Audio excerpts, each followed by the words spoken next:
Newcastle deserved that victory. As a United fan, I will say that we huffed and we puffed, but Newcastle, they were just monsters. They ate their vitamins today. All of them. All the multivitamins, they just nammed it all. Like, they were stronger than us, quicker than us, more athletic than us, first to the ball.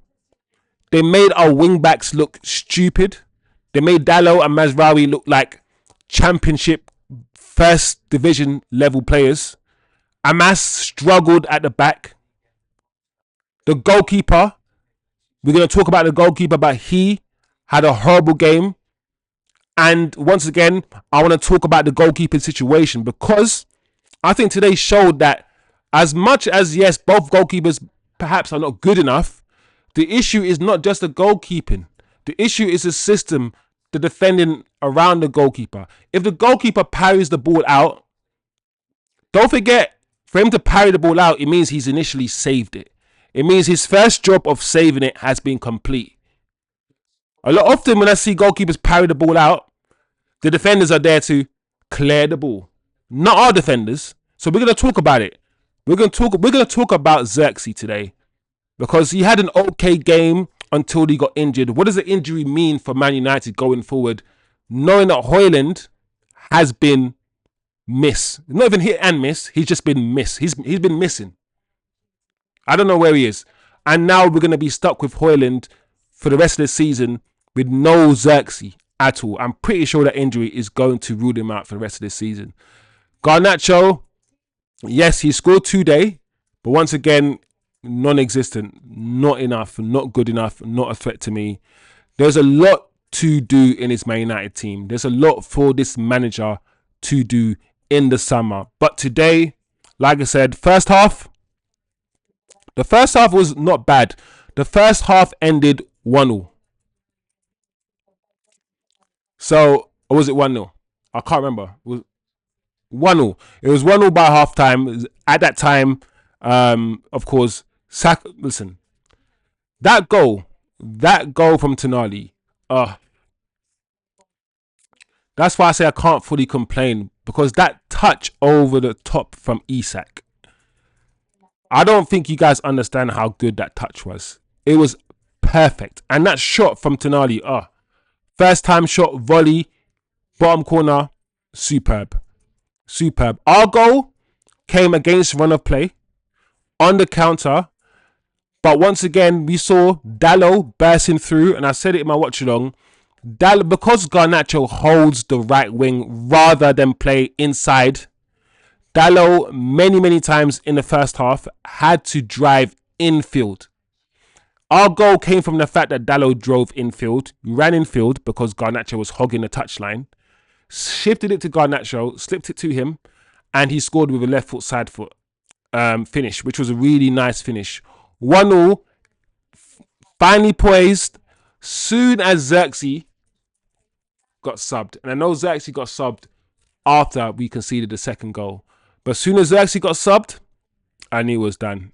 And when I saw those changes, I was like, yeah, this game, in the second half, it fell flat. We didn't really look like scoring.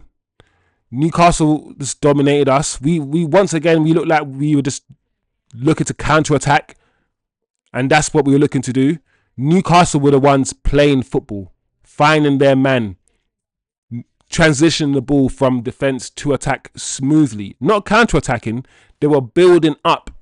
They started at the back, passed it around, beat our press, which was often non-existent, and then managed to pin us back into our own half. And they were doing that while we, Man United, just relied mostly on the counter-attack. We, Man United, could not sustain possession. We weren't sustaining our attacks. We weren't pinning them back in their penalty box and rotating the ball and moving it. They were doing that to us. We were pinned back and they were just moving the ball, trying to wait for an opening. That's where the first goal came from. We need to learn to keep the ball better and pin teams back. That's what we need to learn to do. Our decision making in the final third from our attacking players is absolutely a disgrace.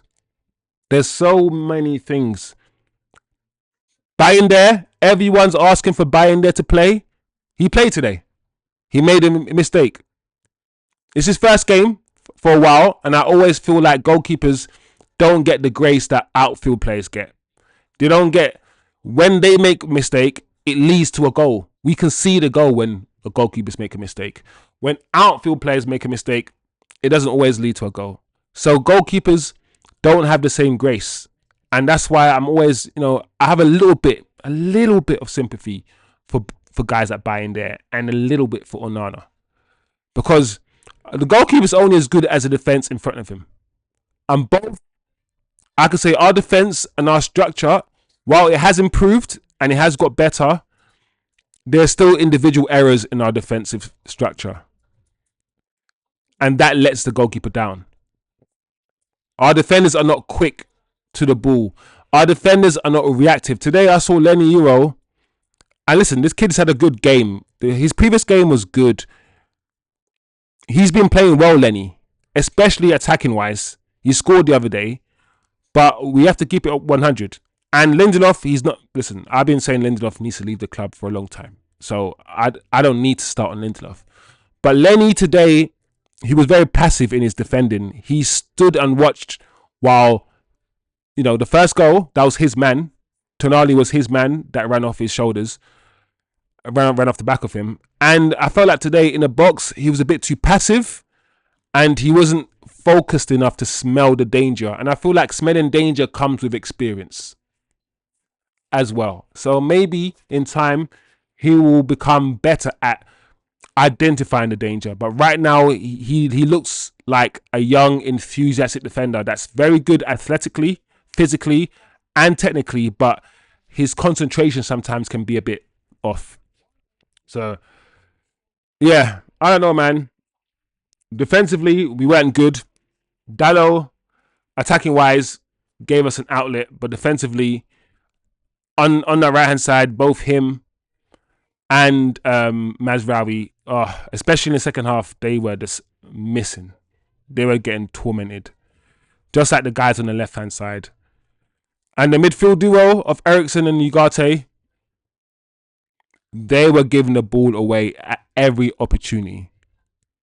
I'm pretty sure that I think Ugarte or Eriksen gave the ball away for the third goal or the second goal.